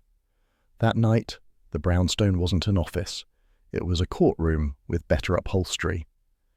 The dinner plates had vanished, replaced by paper, cigar smoke, and the kind of silence that hums just before lightning strikes. Kramer stood to one side of the desk, chewing on an unlit cigar like he'd rather be biting evidence. Eleanor Voss sat stiffly in the red chair, pale but trying for poise. Ames leaned forward, eyes darting for an exit that didn't exist, and Ralph Tierney, the valet with the conscience of a damp sponge, kept rubbing his hands like he hoped guilt would wash off. I took my usual post, standing behind Wolfe's right shoulder, notebook ready but unnecessary. The great man wasn't going to need notes tonight. He'd memorized the truth like scripture. Wolfe folded his hands across his girth and said, "We shall dispense with preamble. The facts are now complete, the participants assembled, and the inspector patient. A rare convergence. Let us conclude this wretched tale." Ames sneered. "If this is your version of justice, Wolfe, it's theatre. You can't prove a thing." "On the contrary," Wolfe said, "I can and shall." He turned slightly toward Eleanor. "Miss Voss, you were Lionel Grant's confidant and sometime collaborator. You leaked my name to the press, believing it would shield you by scattering suspicion. I find that both cowardly and," he paused, "ineffective." Her voice was barely a whisper. "I didn't kill him." "No," Wolfe said, "but you did cause his death to linger. Your secrecy and fear made you complicit by inertia. Yet your motive was not jealousy, as the public prefers to imagine, but protection. You feared what Lionel would reveal." Her eyes flashed. He was reckless. He wanted to expose everyone, the payoffs, the reviews, the lies. "Indeed," Wolfe said. "And Harland Ames, sitting across from you, found that prospect intolerable. Mr. Ames had used Lionel's expose as blackmail against both of you, threatening ruin unless you continued to funnel him money and influence. Is that not so?" Ames barked a laugh. "You've lost your mind. You can't prove any of this." Wolfe arched one brow. "That objection, Mr. Ames, has been raised by every fool who mistook my leisure for blindness. You, sir, are a most predictable specimen." Kramer grunted. "He's stalling, Wolfe. Get to the point." "I am at the point," Wolfe said. "Mr. Ames's fingerprints are on the final carbon page of Lionel Grant's so-called confession. The same page found in Grant's apartment, typed on his own machine. No other prints, aside from Archie's and mine, appear there." Ames's face drained. "That's impossible." "Nothing is impossible when one handles what one should have burned," Wolfe said. "You killed Grant that night at the Mercury Club after your blackmail failed. He refused to destroy the chapter, so you destroyed him. You then forged a suicide note using his typewriter, conveniently one with a broken M. When Miss Kitty Dade later discovered your deception, you silenced her with cyanide." Tierney bolted upright. "He told me it was medicine. He said it'd calm her nerves." "Sit down," Kramer snapped. "We'll get your nerves in a minute." Wolfe ignored the interruption. His voice rolled on, steady and cold. Then, in a stroke of irony worthy of the Greeks, you attempted to frame Miss Voss by leaking my name to the press, ensuring her association with me would reek of scandal. You hoped the publicity would bury the truth under gossip. Ames shot to his feet. "You're insane." I moved a step forward. Habit, not necessity. Wolfe didn't flinch. He simply lifted one finger. The gesture stopped Ames mid-breath. "Sit. You may retain your indignation for the district attorney." Eleanor's voice cracked. "He used me. He said Lionel would expose us both, that if I didn't keep quiet, he'd ruin me too. I didn't know." "You knew enough," Wolfe said sharply. "But you lack the courage to defy him. That cowardice, Miss Voss, nearly consigned 2 innocent deaths to oblivion." Kramer cleared his throat. "All right, Wolfe, you've laid it out. You got the prints, the poison, the motive. You sure about sequence?" "Quite," Wolfe said. "Mr. Ames confronted Grant with his failed extortion. The quarrel escalated. Grant, defiant, threatened exposure. Ames struck him, perhaps impulsively, perhaps deliberately. Death followed. He then arranged the scene, confident that literary men are easily pitied and rarely examined. Ames tried to speak, but only managed a dry rasp. Wolfe continued. Later, when Kitty Dade discovered the truth through her meticulous habit of preserving carbons, you removed her. She was too small a name for headlines, too large a risk for silence. The words dropped like weights. Kramer turned to Ames. You want to deny it? Ames's shoulders sagged. You think you're clever, Wolfe. You sit there, fat and smug and— Correct, Wolfe said, both fat and smug, and in this case, correct. Archie's aside.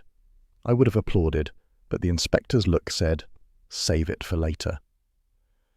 Ames lunged, half rising again, but Kramer's hand clamped on his arm.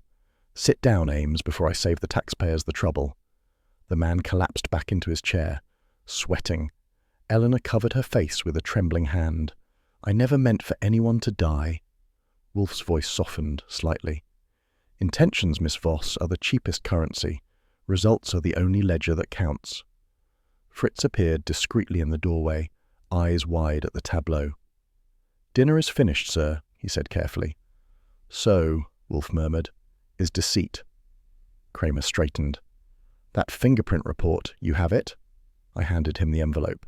Straight from the lab, signed and sealed. The graphite powder trick worked better than my luck at poker. He flipped it open, scanned the page, and nodded. Harland Ames, right thumb, match confirmed. Ames's lips parted, then pressed tight, as if he'd swallowed every word he'd planned to deny. Harland Ames, Kramer said, voice low, you're under arrest for the murders of Lionel Grant and Catherine Dade. You've got the right to keep your mouth shut, which for once I'd recommend. Ames muttered something about lawyers, but his voice broke halfway through. Kramer motioned toward the door. Stebbins appeared, silent as a brick wall, and took Ames by the arm. As they left, Wolfe leaned back, letting the tension drain from his shoulders. The faintest sigh escaped him, satisfaction tempered by disgust. Phooey, he said at last. Rivalry is childish. I abhor children. I grinned. You should see your fan mail. Half the city's children already abhor you back. That earned me a glare sharp enough to file paper with, but the corner of his mouth twitched. Archie, your levity is misplaced. Sure, but it's better than cyanide. Kramer lingered by the door. You know, Wolfe, sometimes I think you enjoy making me look slow. Wolfe closed his eyes briefly. Enjoyment, Inspector, is too frivolous a word. Let us say I am occasionally compelled by the exigencies of competence. Kramer grunted, which in his language meant respect, and tucked the fingerprint report into his coat. All right, Wolfe, I'll give you this one. You were right, again. Of course I was, Wolfe said, and may I remind you, the confession of a criminal is never as reliable as the evidence he leaves on paper. Kramer nodded once. Yeah, and sometimes the paper talks louder than a witness. He turned toward the door. Good night, Wolfe. Goodwin. I gave him a salute. Next time, Inspector, we'll cater lighter. When the door shut behind them, the brownstone exhaled. The silence that followed wasn't empty. It was the kind you only get after truth has paid its bill. I poured 2 glasses of beer and set one by Wolfe's hand. You realize you just dismantled the entire publishing industry's moral code in under an hour. An easy task, he said, taking a sip. It had none. I sat down, notebook in lap. So that's it? Curtain down. For the performance, yes, he said. For the audience, the epilogue awaits, headlines, trials, and the sordid satisfaction of justice appearing in print. Funny, I said, how it always ends up in print, even secrets that weren't supposed to. He looked at me, eyes half-lidded but alive. Truth, Archie, is a publication. Some suppress it, others edit it. But eventually, he gestured to the ceiling, it is printed. Yeah, I said, and the typeface is usually gilt. That got a rare, low chuckle from him. He leaned back, the desk lamp turning his profile to bronze. You're improving, he said, moderately. Careful, I said. Flattery could become habit. Never, he replied. I leave indulgence to you. Fritz reappeared, bearing coffee and petit four, pretending not to see the handcuff marks on the chairs. Coffee, Archie? Wolfe asked. Sure, I said. Though if you plan another tribunal, I might switch to gin." He sipped, then sighed contentedly. "Justice, Mr. Goodwin, when properly concluded, requires digestion." "Yeah," I said, "and a press release." He gave me a sidelong glance. "See that the Gazette receives only what I approve. Let the rest remain unprinted until the world deserves it." "Understood," I said, flipping open my notebook. The clock on the mantel ticked once, twice. Outside, a car horn wailed, fading into the Manhattan night. Inside, the office smelled of coffee, ink, and closure, the three staples of our trade. And there sat Wolfe, enormous, immovable, victorious, sipping beer like a pope, blessing the congregation. I couldn't resist the thought. If Justice had a publisher, it'd be Nero Wolfe, limited editions only, but guaranteed to sell. By the time the city remembered that Nero Wolfe wasn't the devil, I'd stopped counting how many headlines had called him one. The Gazette led the parade of repentance that morning, with Wolfe exonerated, police praise, private insight. Kramer probably winced writing that quote, but I figured it was as close to a love letter as we'd ever get from him. The brownstone was quiet again, which in our household means Fritz wasn't banging pans, Wolfe wasn't bellowing for beer, and I wasn't answering the phone. Peace, in other words, the kind that comes only after New York has wrung every drop of scandal dry and moved on to fresher sins. I was at my desk typing the final report, a delicate operation involving more diplomacy than a UN charter, when Wolfe cleared his throat behind me. That sound has more authority than a judge's gavel. "Archie," he said, "the Gazette's account of events is tolerably accurate." "High praise," I said. "They'll frame it." He scowled at the folded newspaper in his hand. "I do not read for vanity." "Sure," I said. "You just read to verify the world's capacity for error." He ignored that. Kramer's phrasing is inelegant, but his tone, respectful. At last, he has learned syntax. "Only took him 15 years, I said. "Maybe next he'll master adjectives." He grunted, an approving one, I think. Then, as if remembering that emotion was hazardous to his constitution, he reached for the bell cord and gave it a short, satisfied tug. Fritz appeared at the door with his usual efficiency and a faint air of triumph. "There was a delivery, sir," he said, holding out a long white box tied with green ribbon. "From Miss Eleanor Voss." "Miss Voss," Wolfe repeated, his brows climbing.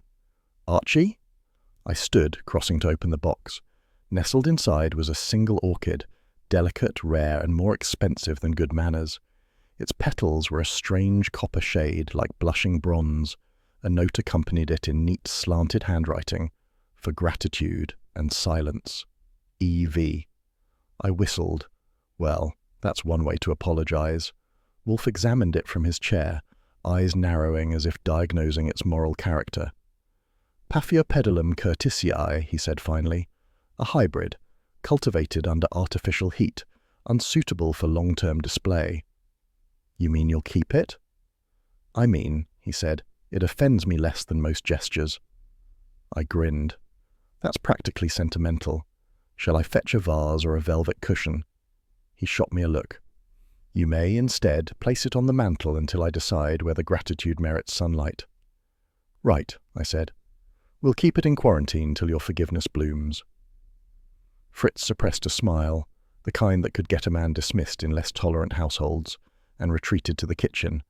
A moment later, the faint pop of a cork carried through the doorway. "Champagne," Wolfe said, sighing.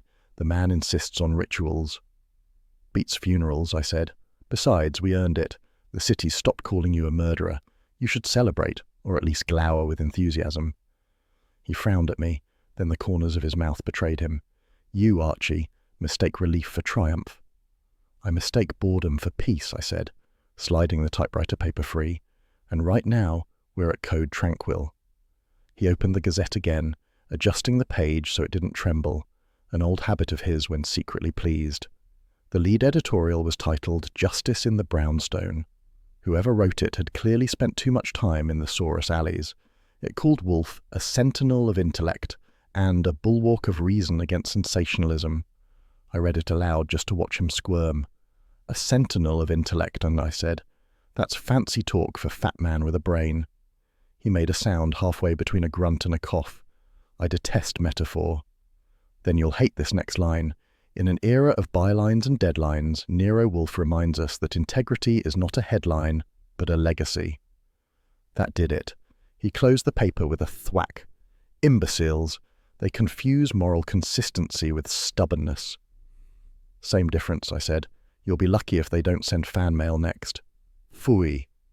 He reached for the beer Fritz had just poured, condensation glistening on the glass.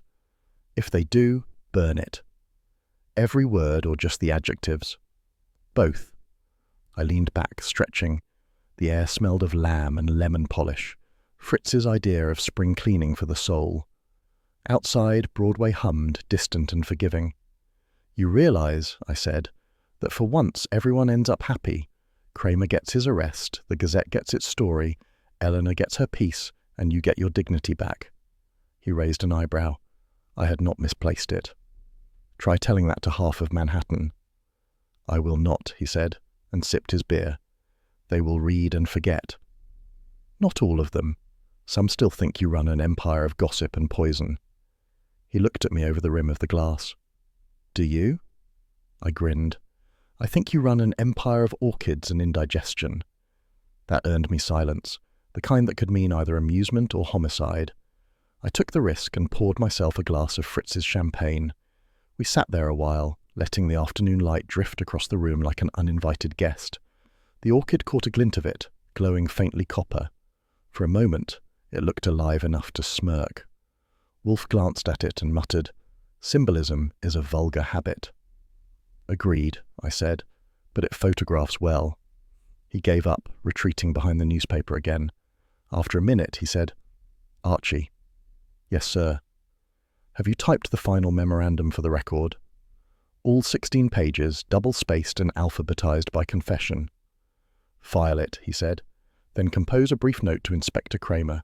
Express appreciation for his cooperation and assure him I shall refrain from accepting further engagements that involve homicide until next week." "Sure thing," I said. "I'll even spell homicide right this time," he sniffed. "You will not." Fritz reappeared with 2 fresh glasses and a small silver dish of almonds. "For celebration," he said, "and for peace." "Thank you, Fritz," Wolfe said gravely. "You are the only man in this house whose timing I never question." "That's because he brings food instead of wisecracks," I said. "Precisely," Wolfe said, "which is why he remains employed." I raised my glass. "To survival." Wolfe lifted his beer. "To accuracy." The toast hung there between us, modest and final. Fritz withdrew, leaving the soft echo of his footsteps. For a long while the only sound was the city breathing beyond the windows and the faint rustle of pages as Wolfe resumed reading. His face, half in shadow, half in lamplight, had that peculiar serenity he wore only after truth had been properly dissected and catalogued. "You know," I said, "in a world of bylines and deadlines, your only rival is boredom." He didn't look up. "And yours, impertinence."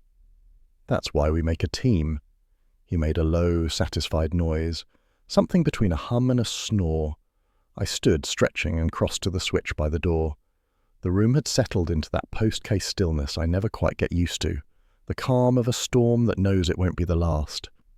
The desk lamp threw a soft amber pool over Wolfe's chair.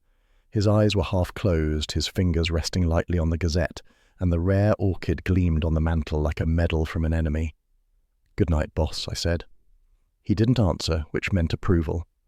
I flicked off the light. The brownstone sank into shadow, the faint scent of orchids and victory drifting through the dark. And as I closed the door behind me, I could have sworn the old man sighed, not from fatigue but from satisfaction, like a writer finally done with his chapter.